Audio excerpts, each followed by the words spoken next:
Krishna Mataji. Let's start the meditation with a collective namaskar,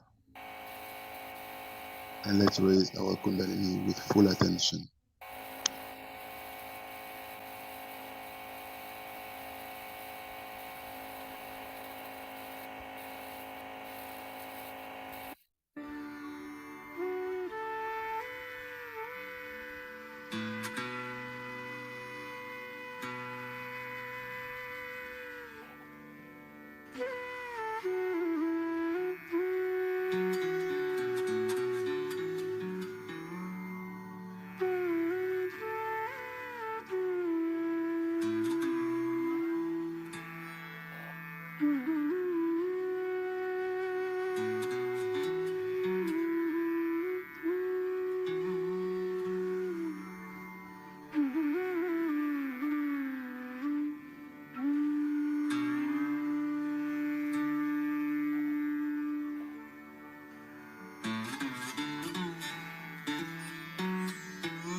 Today we are celebrating the resurrection of Christ.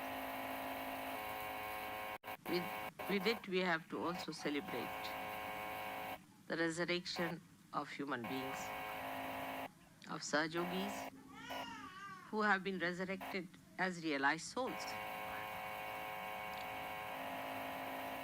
With that, we have to understand that we enter into a new awareness. There was no need for Christ to enter into any new awareness. He had to come down and again to show to this world that you are the eternal life, that you lead a life that is spiritual, which never perishes. You have to rise into that new realm, which is the realm of God Almighty, what you call the kingdom of God.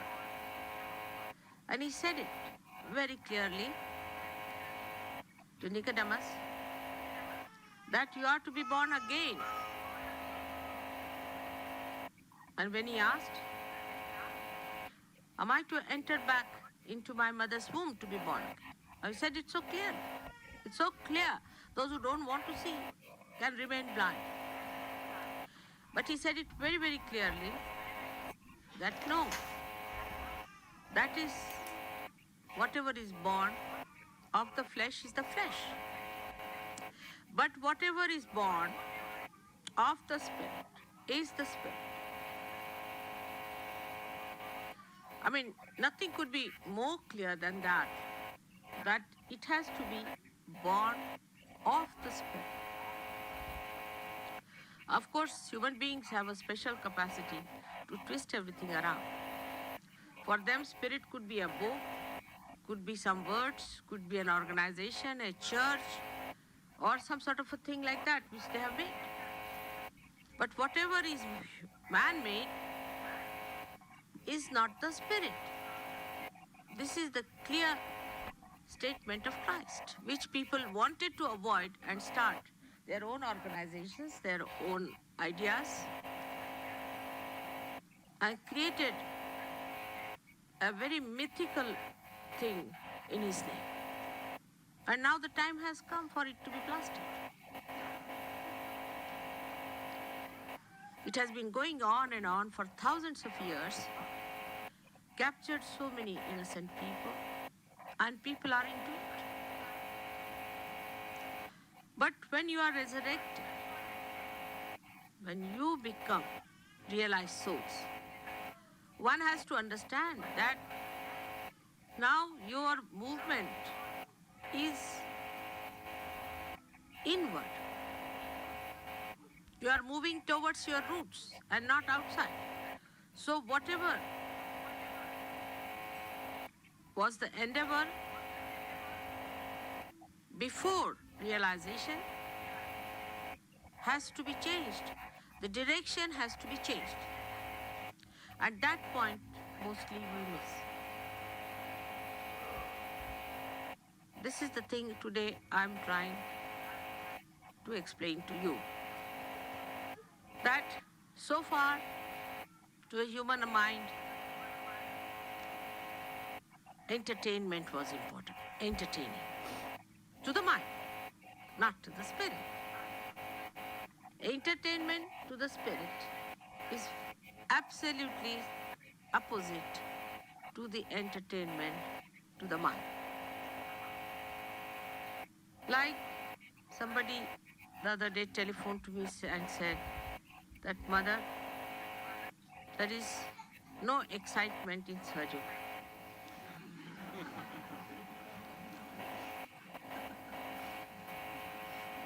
The excitement is too much. We are going against that. We are going towards peace, not towards excitement and this kind of electric shocks that we require every time. See, a drunkard, he's all right in the morning, but evening time he goes off. He needs a shock, some sort of an injection into him. All human enterprises have been like that. They are to excite your body. Because if it is the dead you are dealing with, then you have to excite it. But something that is living, that is eternal, you have to enjoy it and not to excite. So the direction has to be juxtaposition. And that is where many Sahaja Yogis fail to understand. How do we do it is the point. How do we make our attention move inward instead of going outward? If you start from the time you are born again, it is much easier because it's a new venture into you go in. That is the peace of your spirit, the joy of your spirit, which is permanent. You don't need any excitement from it. It is permanent. It is eternal. So the first thing that comes to our mind is that whatever we do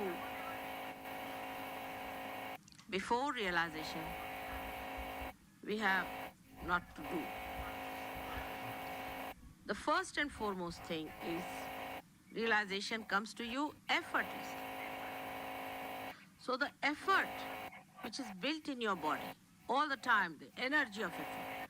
I must do this, I must do that, I have to do this, I have to do that. That creates tension, that I have told you already. So, what do? We do not try to compete with others. We do not try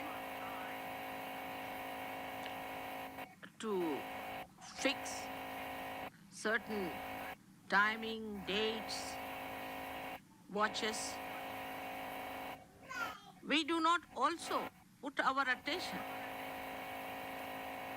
into any endeavor which puts us into effort, but we relax that attitude of effort. It's called as, in Sanskrit, prayatna shaithilya, For a Western mind, it's very difficult to grasp the subject. So try to understand. That doesn't mean lethargy.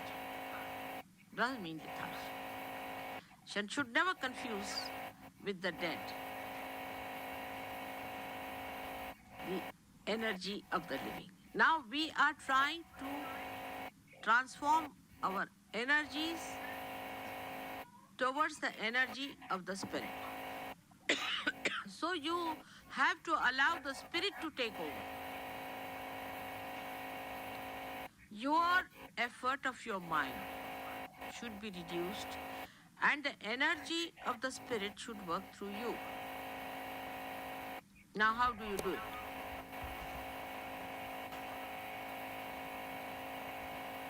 First is detachment. Detachment. Detachment start with the thought. Let us see the thought. It's called as vichara shaithilya, relaxation of the thought. Now a thought is coming into your mind. Some thought, today is Mother's Puja. Let's go. We have to hurry up. You see, you must get this. You didn't get the flowers. Now you go to the third world and get the flowers. You must get this and you must get that. Second is, no, detach.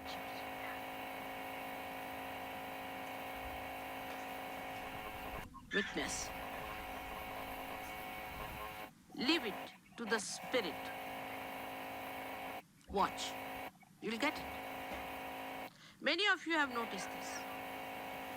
But still this mind, which is quite silly, tries to impress upon you that you have to use the old junky instrument of this mind. And it asserts that better use. And when you start using that, ego comes in, you get attached to it. And what you lose is your progress, and thus the joy is minimized. How do you detach yourself? For a person who is absolutely detached, it's very difficult to explain how to detach, isn't it? I'll try. Now, I cannot get attached. That's the problem.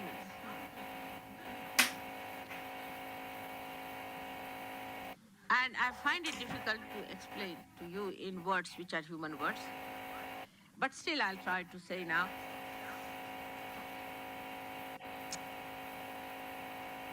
Say, I tried something as human beings do in the beginning, just to see how it works out, because I had to experiment. For example, when I had to, say, attend any puja or anything, I used to ask them, what is the auspicious star? So they would tell me, this is the auspicious star. And then another would telephone to say, this is the auspicious star. So I said, how can there be two auspicious times? It's a big problem with human beings. So they said there are 5 panchangas in India. Means 5 books to consult the auspicious star. That's what human beings have done. I said, then why consult? It's better not to have 5 auspicious times. Then the auspicious time is not beyond, has to be beyond time. But it is bound in the time, the way human beings have made it. So it is bound in the time, like in India, it is so much, so much, so much. But now here, it's different. Then you calculate, you have a watch. You see, to overcome all these hurdles, human beings also make certain devices. So you consult. Now what is the auspicious time here? Leave at that time. Then it's a big headache. Because there are 5 books to be consulted. Watch could be wrong, this could be wrong, that could be. But if you are the spirit, then the spirit works out auspiciousness. It is the spirit that works out the auspiciousness. And imagine when you think like that, how much tension goes on. First of all, you have to be a slave of the watch. Another, you have to be the slave of the books. Then you have to be the slave of the market, of the room, of the place which you have to hire. But supposing if you allow the Spirit to work it out, then everything will work out and you will reach at this point where it is the most auspicious. So how do you accept it? Just by accepting. So just now if you give up your satta, your own domain, you get into the domain of your spirit. You give up your domain. That is your ego's domain, or maybe your superego's domain. You give up that and try to see things how it works out. Now, what is the testing point? How do you test it? It works out. That's the point of testing. It works out. Allow it to work out. Don't put your attention. Attention has the second part of it, the tension. And don't try to say, why not today? It should have happened today. We expected it to happen. Why not at this moment? That's your ego. Thy will be done. So the thought that starts moving in our mind all the time, which creates tensions, is not the thought of the Spirit. So, what you should say? Not this thought. Not this thought. Yanneti neti vachanai nigamo avochu. Not this thought, not this thought, not this thought. And see how you relax. Now you are relaxed. Not this thought, not this thought. Just go on refusing, accepting any thought. So you go into nirvichara. In that state, you feel the Spirit. Christ has done the greatest work on this, I should say, but we do not understand because his life was like a micro thing. See, 3 years. So we have to open it out a little bit and see what he did. He has given us the greatest weapon of forgiveness. When you forgive a person, what do? You accept the situation to begin with. And secondly, you forgive what you think has been done wrong. But because nothing can be done wrong to your spirit, you just forgive because you are the Spirit. And when you forgive, you have found that your tension goes up. So even to your thoughts, if you say, all right, forgive this thought, because thought is also not to be punished. Forgive this thought, forgive everything. Not forget, forgive. Because then you will even forget that you are the Spirit. But forgive all the thoughts that are coming to me. Just go on saying this is a mantra. What is a mantra? Is that power of the word that expresses Spirit. So this is a very important thing Christ has given us, the weapon of forgiveness. Everybody has that weapon. Everyone can use that weapon. You don't have to put in any effort for it. You don't have to pay for it. It's just you have to say, I forgive. You'll be amazed your nerves will soothe down. This tension, this pressure of these modern things will be reduced if you go on saying, I forgive, I forgive. For example, you go and see some sort of if you happen suddenly to see something very filthy, according to the spirit, maybe it is very exciting according to normal human beings, but we are abnormal people. And for us, if we find it rather ugly, then the best thing is to get over is to say, I forgive.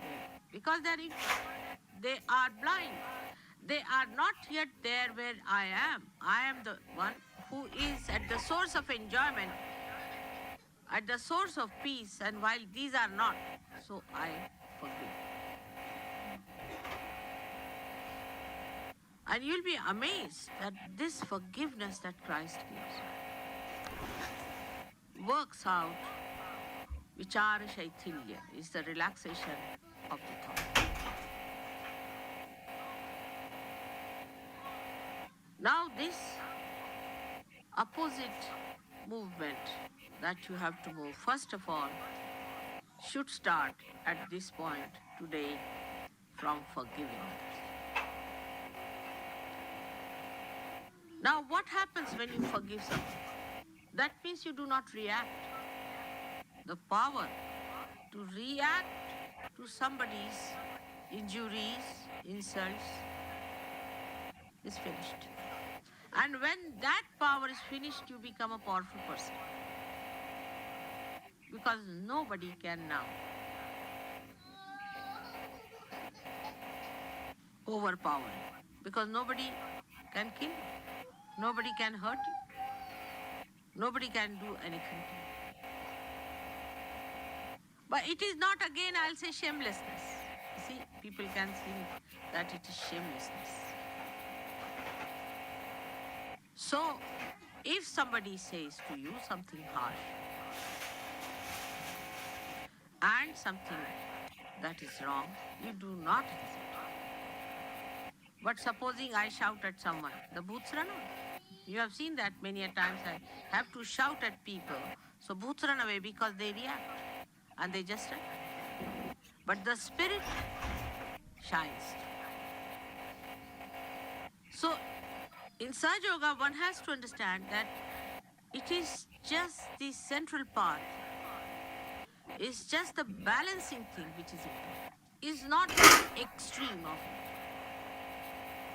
Like when we go to say that you must forgive everyone, it's not going to that extreme where you have done some wrong and somebody says to you, you don't take that part of it. It doesn't mean that. Again, discretion is the engine of your movement. So you have to see that if they have said it,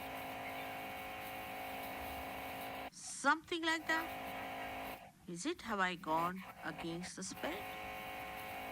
Otherwise, if I say to you something, you will say, all right, forgive mother.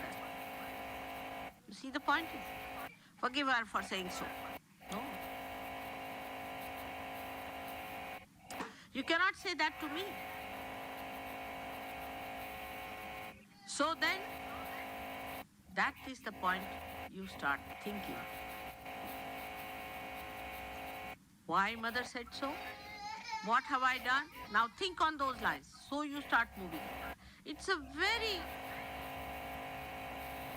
thin road on which you are going.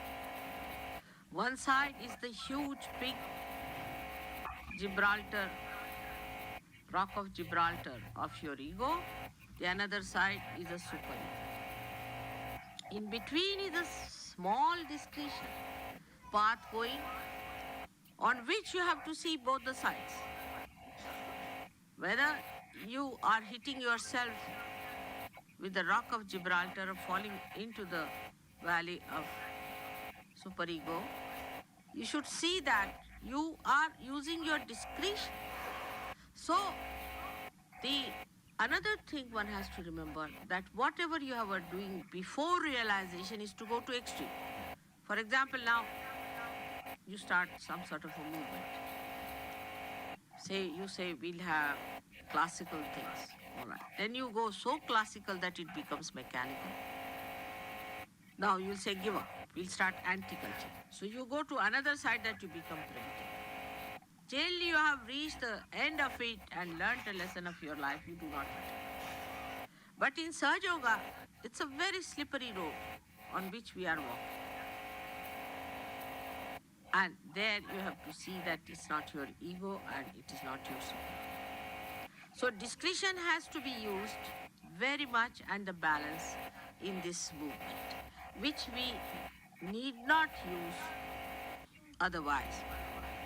Till we are absolutely destroyed, we can go ahead with it before realization. But in Sahaja Yoga, as soon as you leave your discretion, you fall this side or that side. Now those people who are of high quality Sahaja Yogis take to discretion first. How far to go? Now for that, mother doesn't have to say because you are the spirit. You yourself, you are the spirit. First of all, assume your position as a spirit and then move with it. That you say discreetly how far to go, how far not to go. Now that is one of the things that you have to become thoughtless by becoming a forgiving person. Most of the thoughts will drop out once you become forgiving. But you cannot forgive some people, like you cannot forgive God, you cannot forgive mother. Certain things you cannot do. So the maryadas must be seen. Now, in these boundaries, if you walk properly, you can go ahead. This is the thing which brings you vichara shaithilya, or you can call the mind becomes relaxed. Then you have to have vishaya shaithilya. Means your organs, sense organs, always react to things. Because you are human beings, you see, you are born like that. So whatever happens, you react. For example, you see a beautiful flower, you react. Some sort of a thought rises. Now, you must practice to see something without allowing any thought to rise. Then you start sucking through your spirit the beauty, the glory, the fragrance of a flower. Every flower is a poetry. But when you start thinking about it, then it becomes a dead. But you just try to enjoy. Now you are the people who are on this earth to enjoy yourself. Not to worry about it. Just enjoy. But if you are still used to,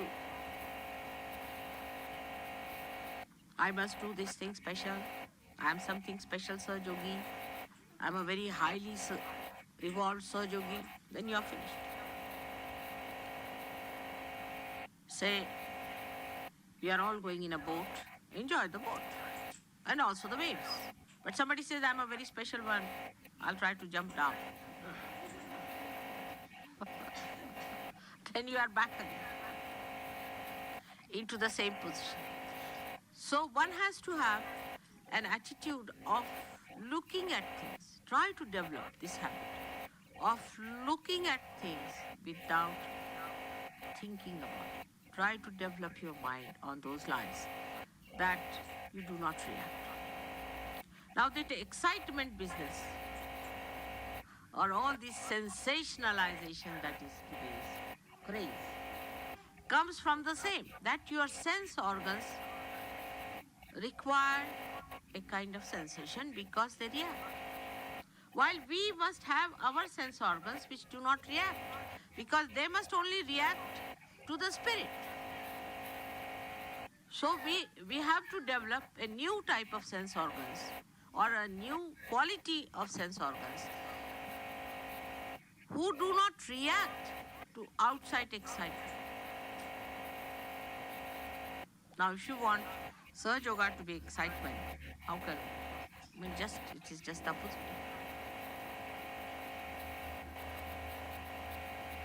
So what you have to do is to see that your sex organs, say for example your eyes, they see something, then they react. Your ears, they hear something, they react. Somebody wants to talk and see the reaction. There are expectations. But because spirit is active itself, it acts itself. You have seen vibrations, don't speak, they act. It has the power to act. You need not react. If you can reduce the power of reaction, you rise much higher. This is a thing which one has to know when now we are celebrating his resurrection, because it is the penance of Christ. Christ came on this earth for penance. You know, in the Gayatri Mantra, there are 7 things they have said. And at the point of Christ, it is tapa, is the penance. So you have to have so-called penance to achieve the joy. The penance is to pull back your sense organs inside yourself. As Krishna has said, that you have to pull back all your limbs of sense organs like a tortoise does. So the excitement that you require for your sense organs is no more needed, because your sense organs now are themselves the source of excitement. In the sense that they neutralize all the excitements. You go to that point from where it starts. A river starts with a very small little drop. And then it expands. You go to the source, absolutely to the central point. There you'll find hardly even a drop falling.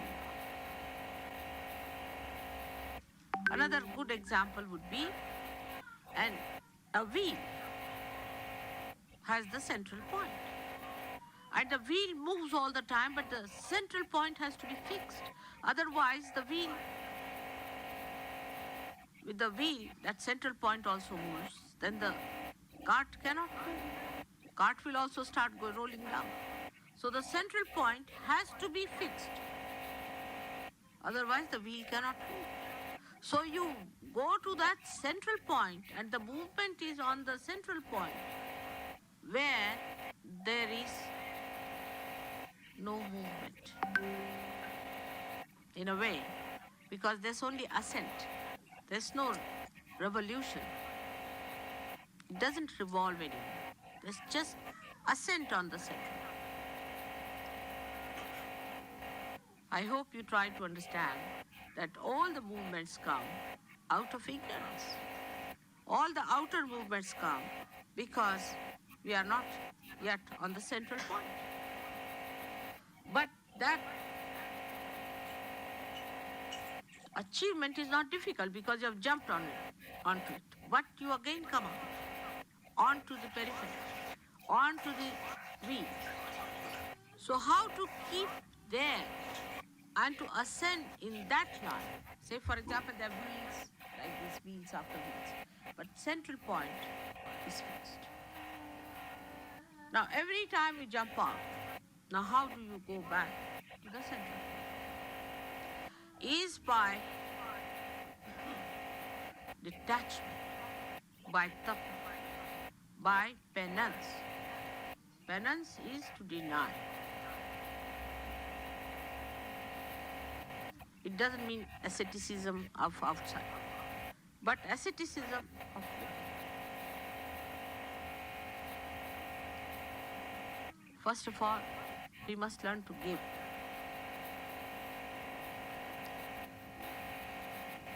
Give to others. That also sometimes people find it difficult, I've seen. Even to give £1, they said, for Surge Yoga, people find it difficult. I was amazed.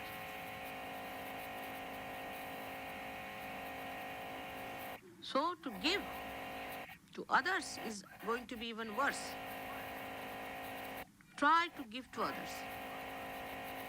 Detachment. So one way is to have forgiveness. Then second is generosity.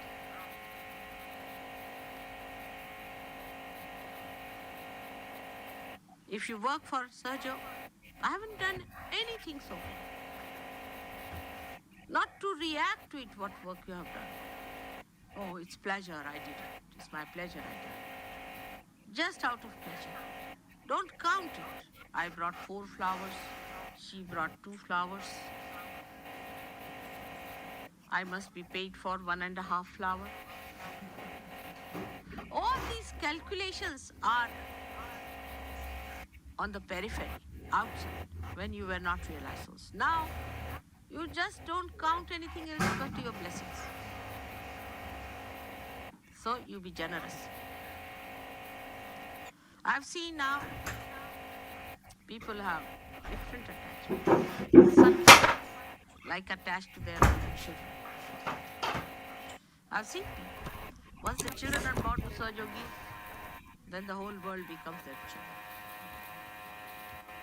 You spoil them, you spoil yourself. You are just their trustees. But to you, it becomes a very big thing that you have produced a child. Anybody can produce, even a dog produces a child. What is so good? I mean, the bitch. That's a funny word to say. So to create a child is not something great, but that you have a child in charge of you, which has to work for God. You are just in charge. But to identify that this child is great, he's a very big realized soul and all that, you see, will blast your head completely. Because it is subtler blasting. It's like hydrogen bomb.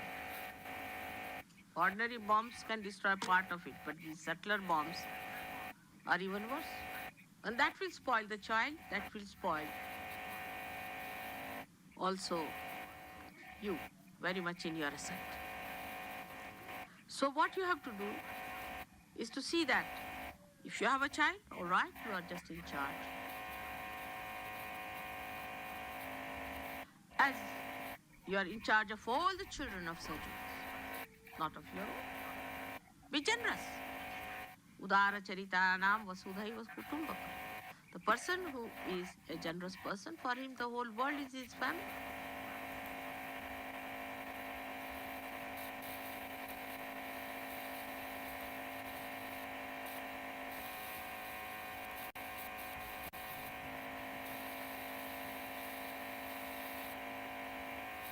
Aksha Shri Adi Shakti Mataji Shri Nirmala Devi Namo Namaha. Silent meditation with attention above Sasara and complete surrender to Adi Shakti.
Namaskar, Kundali.